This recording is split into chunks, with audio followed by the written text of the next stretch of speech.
ಮಹಾಕವಿ ಪಂಪ. ಕನ್ನಡ ಸಾಹಿತ್ಯ ಚರಿತ್ರೆಯಲ್ಲಿ ಪಂಪ ಮಹಾಕವಿಗೆ ಅತ್ಯುನ್ನತ ಸ್ಥಾನವಿದೆ.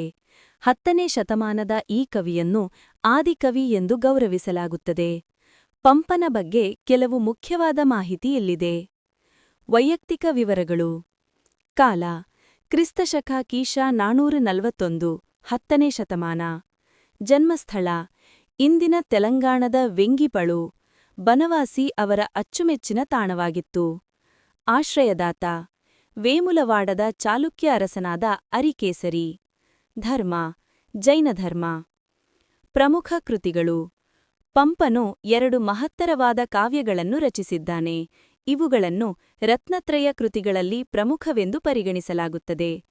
ಆದಿಪುರಾಣ: ಇದು ಜೈನಧರ್ಮದ ಮೊದಲ ತೀರ್ಥಂಕರರಾದ ಋಷಭನಾಥರ ಅಂದರೆ ಪುರುದೇವರ ಕಥೆಯನ್ನು ಹೇಳುತ್ತದೆ.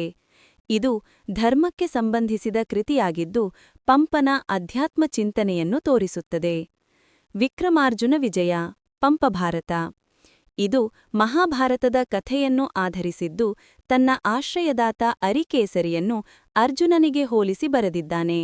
ಇದರಲ್ಲಿ ಅರ್ಜುನನೇ ಕಥಾನಾಯಕ. ಪಂಪನ ಶೈಲಿ ಮತ್ತು ಕೊಡುಗೆ.